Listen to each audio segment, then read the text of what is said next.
जमीन का पेपर है लेकिन जमीन पे कब्जा नहीं है। जमीन का बहुत सारा पेपर आपके पास है, आपको पेपर देख के लग रहा है हम तो हजारों बीघा के मालिक हैं, लेकिन हजारों बीघा क्या 10 बीघा भी कब्जे में नहीं है। वो हजारों बीघा जो है, जो पेपर में दिख रहा है आपका, वो किसी और के कब्जे में है। तो आपको किस तरह से वो प्रॉपर्टी मिलेगा, वो जमीन मिलेगा, इस वीडियो में विस्तार से आपको हम जानकारी देंगे। साथ ही साथ माननीय उच्च न्यायालय का अहम फैसला जो आया है जमीन कब्जाधारियों के लिए, वो भी इस वीडियो में विस्तार से बताएंगे आपको। नमस्कार, आप देख रहे हैं बिहार वाले और हम हैं राज पांडे। बहुत सारे ऐसे रैयत हैं, किसान हैं, जमीन मालिक हैं जो कि जमीन का पेपर उनके पास बहुत सारा है, या वो पूर्वजों का पुश्तैनी जमीन हो या पूर्वजों का खरीदा हुआ प्रॉपर्टी हो। वैसे बहुत सारे लोग हमारे पास कमेंट भी किए हैं कि समस्या का निदान जो है विस्तार पूर्वक हमें बताएंगे। तो ये वीडियो को जो है बिना स्किप किए हुए स्टेप बाय स्टेप आप लोग देखेंगे, तब आप लोगों को समझ में आएगा कि जमीन पे अगर जमीन का पेपर है और कब्जा नहीं है, जमीन का पेपर रहते हुए भी मालिक जमीन का कोई और बन बैठा है, तो आखिर इसका उपाय क्या है। अब भूमि और राजस्व विभाग बिहार सरकार के द्वारा नया निर्देश जारी किया गया है और इस नए निर्देश में अब जो कानूनी प्रक्रिया है, जो जमीन मालिकों के लिए आसान प्रक्रिया है, वो लागू किया गया है। और वो प्रक्रिया क्या है वो भी आपको हम इस वीडियो में जरूर बताएंगे। सबसे पहले आपको हम बता दें कि जमीन पे अगर आपका किसी भी तरह का जमीन का पेपर आपके पास है, अगर खाता है, खतियान है या डीड पेपर है पुराना, सेल डीड है, रसीद है पुराना, किसी भी तरह का अगर आप पेपर रखे हैं और आपके पास जमीन पे कब्जा नहीं है, उसके लिए आपको जो है किसी से भी सबसे पहले लड़ाई झगड़ा वाद विवाद करने का कोई जरूरत नहीं है। क्योंकि बहुत पहले के समय में पूर्वज कहे हैं कि तलवार से ज्यादा ताकतवर कलम होता है, और ये बिल्कुल सही बात है। फर्क है कि सही जानकारी और सही नॉलेज का आवश्यकता की कमी होना। अगर सही जानकारी, सही नॉलेज अगर आपको मिल जाए तो फिर आपको तलवार चलाने की जरूरत नहीं पड़ेगी, आपका कलम से ही आपका काम जो है चल जाएगा, और वो कलम तलवार से कहीं ज्यादा भारी भी पड़ेगा। आपको अब बताते हैं कि अगर जमीन का पेपर आपके पास है तो 100% जमीन का मालिक आप ही हैं, किसी भी हाल में, भले कोई भी कब्जा करके रखा हो। बहुत सारे ऐसे लोग हैं जिनका जमीन पे जो है 10 बरिस, 20 बरिस, 50 बरिस, 100 बरिस से दूसरा कोई कब्जा करके और है। अब इसमें पहला पहलू ये होता है कि पूर्वज जो थे, बाबा दादा परदादा जो भी पूर्वज थे, वो पहले के समय में मौखिक रूप से कुछ लोगों को जमीन दे देते थे, जैसे खेती गृहस्थी करने वाले या जो कामगार किस्म के जो लोग हुआ करते थे, वैसे लोगों को पूर्वज लोग जो है रहने के लिए जमीन मौखिक रूप से दे देते थे। और उस समय किसी तरह का कोई पेपर बनाने का कोई प्रचलन नहीं था, और मौखिक रूप से जमीन देने के बाद वो जमीन जो है जिसको दे देते थे उनका कब्जा हो जाता था, वो घर बना के रहते थे। लेकिन अब जब कुछ वर्ष गुजर गए, जब बिहार में जमीन का सर्वे का काम चालू किया गया या भूमि और राजस्व विभाग का जब निंद्रा टूटी, तब लोगों का भी ध्यान अपने प्रॉपर्टी, अपने जमीन की तरफ गया। और जब ध्यान गया तब पता चला कि पेपर हमारे पास इतना रखा हुआ है, हमारे खतियान में जो है इतना बीघा जमीन बता रहा है, लेकिन उतना बीघा तो हमारे पास है नहीं। और वास्तविकता भी यही है, सच्चाई भी यही है कि बहुत सारे लोग ऐसे हैं जिनके पास खतियान है, जमीन उस हिसाब से उनके पास नहीं है। तो उनको जो है सबसे पहला स्टेप करना क्या होगा कि अपने जमीन का जो खतियान है वो अपने आंचल कार्यालय से निकालना होगा। यहाँ आंचल कार्यालय में भी बहुत सारा गड़बड़ी चल रहा है। खतियान के पन्नों को लोग फाड़ के फेंक दे रहा है सीओ और आंचल कर्मी लोग, रजिस्टर 2 के पन्ना को भी फाड़ के लोग फेंक दे रहा है सीओ और आंचल कर्मी लोग। तो वैसी परिस्थिति में भी जमीन मालिकों को काफी फजीहत और परेशानी अभी भी हो रही है। तो उसके लिए आप जो है सीधे एसडीओ कार्यालय में जाएं और एसडीओ कार्यालय से अपना पेपर जो है पुराना खतियान उसको निकालें, और उस खतियान के हिसाब से आपको पता चल जाएगा कि आपका वास्तविक पुश्तैनी जमीन जो है वो कितनी है, और कितना जमीन आपके कब्जे में है, और कितना जमीन जो है दूसरा लोग अनलीगल रूप से, गलत ढंग से कब्जा करके है।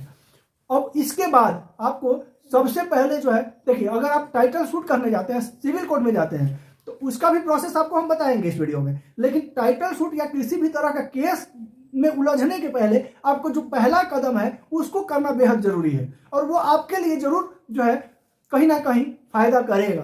तो सबसे पहले तो जो है अपने जमीन का जितना भी पेपर होता है, खतियान के हिसाब से 15 पेपर होता है, वो 15 पेपर को इकट्ठा कर ले। आपको अगर खतियान मिल जाएगा तो वो सारा पेपर भी मिल जाएगा आसानी से। थोड़ा समय लग सकता है, हो सकता है कि आज के समय में बिना घूसखोरी का, बिना पैसे का कोई काम नहीं हो रहा है, तो हो सकता है कि आपका पैसे भी खर्च हो, कुछ थोड़ा बहुत खर्च हो सकते हैं, लेकिन पेपर टोटल निकालने के बाद आप जो है, अब रहेगी कब्जा वाली बात कि कब्जा कैसे पाएंगे, क्योंकि वो तो बहुत दिन से लोग दूसरा कोई घर बना के है, दूसरा कोई है, कैसे हटाएंगे, क्या करेंगे। तो उसके लिए सबसे पहले आपका जो ग्राम सभा के जो सरपंच होते हैं, मुखिया सरपंच से आपको मिलना होगा और अपना जितना पेपर है वो पेपर को मुखिया सरपंच को देना होगा। मुखिया सरपंच जो है पहले अपने स्तर पर वो जो है मामला को, जो कब्जाधारी हैं उनको हटवाने का प्रयत्न जरूर करेंगे।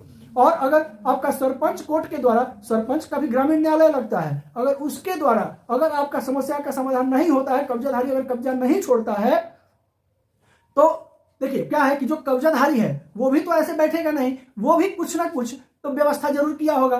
पुराना अगर मान लीजिए 10 बरस 20 बरस 50 बरस अगर कोई कब्जा करके आपके जमीन पर है, तो वो भी किसी ना किसी तरह से कोई ना कोई पेपर का व्यवस्था जरूर कर लिया होगा, ये पक्का है। क्योंकि पैसा बोलता है, पैसा से कुछ भी खरीदा जा सकता है।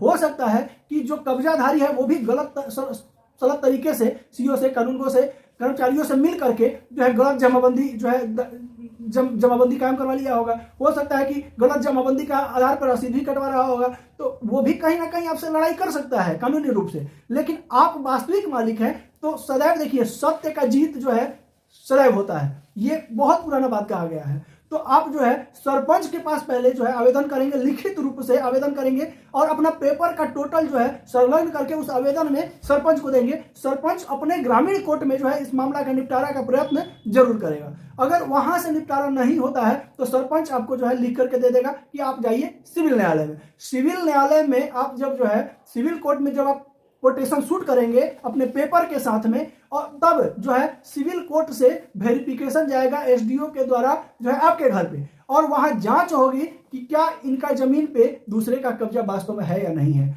और उसके बाद जब एसडीओ के द्वारा जब सिविल कोर्ट को जब प्रमाण दे दिया जाए कि नहीं जमीन का पेपर तो इनका है, लेकिन कब्जा कोई और करके रखा है बहुत दिनों से, उसके पास भी कुछ ना कुछ पेपर है, वैसी परिस्थिति में क्या होगा कि कोर्ट के द्वारा जो है अगला जो कब्जाधारी है उनको नोटिस भेजा जाएगा, और वो नोटिस में एक डेट तय की जाएगी और उनको भी कहा जाएगा कि अगर आप किस तरह से कब्जा करके हैं, आपके पास प्रमाण क्या है, वो जो है आप कोर्ट को ला करके दिखाएं।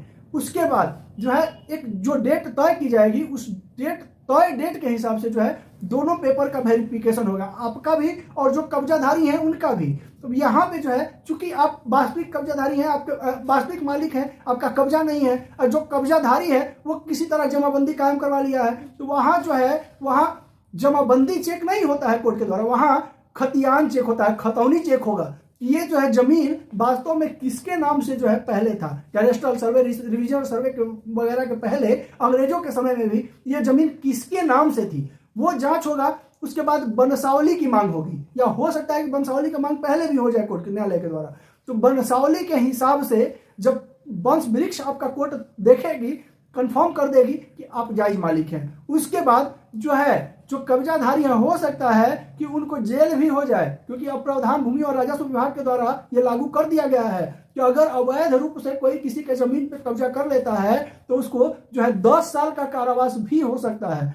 तो ये जो है बहुत ही महत्वपूर्ण बात है। तो कब्जा करने वाले जो हैं वो भी ऐसा नहीं कि ऐसे ही गए और आपके जमीन पर बैठ गए या वर्षों वर्ष से रह रहे हैं तो ऐसे ही रह रहे हैं, वो भी कुछ ना कुछ व्यवस्था बना के रखेंगे अपने कानूनी लड़ाई के लिए। लेकिन अगर आपका वास्तविक जमीन है, आप वास्तविक मालिक हैं, तो आपका जमीन आपसे कोई नहीं ले सकता है। अब यहां आते हैं जो बहुत सारे पूर्वज लोग ऐसे थे जो गिफ्ट के रूप में किसी न किसी को अपना जमीन दे देते थे, चाहे भाईचारे में या फ्रेंडशिप में, या लेबर मजदूर जो उस समय कामगार हुआ करते थे उन लोगों को भी। तो ये खुद जो है स्वयं का जो है बात है, आप चाहें तो उसके लिए आप आपत्ति कर सकते हैं, नहीं चाहें तो नहीं कर सकते हैं। लेकिन अगर आपका जमीन है तो दुनिया का कोई ऐसा नहीं है जो आपका जमीन आज के समय में ले लेगा, चाहे आप कितना भी कमजोर रहे, आप कितना भी गरीब रहे, आप कितना भी लाचार रहे, कितना भी जो है परेशान रहे, लेकिन स्टेप और तरीका सही ढंग से जानना बेहद जरूरी है। आशा करते हैं कि हमारे इस वीडियो से आपको कुछ ना कुछ जानकारी जरूर मिली होगी। चैनल पर अगर नए होंगे तो इसी तरह की जानकारी के लिए चैनल को सब्सक्राइब करना बिल्कुल ना भूलें। वीडियो अच्छा लगे तो एक प्यारा सा लाइक जरूर कर दीजिएगा, साथ ही साथ वीडियो को शेयर कीजिएगा ताकि बिहार से निकला हुआ हर एक वो बात जो हर किसी को जानना जरूरी है सभी तक पहुंच जाए। नमस्कार, जय हिंद।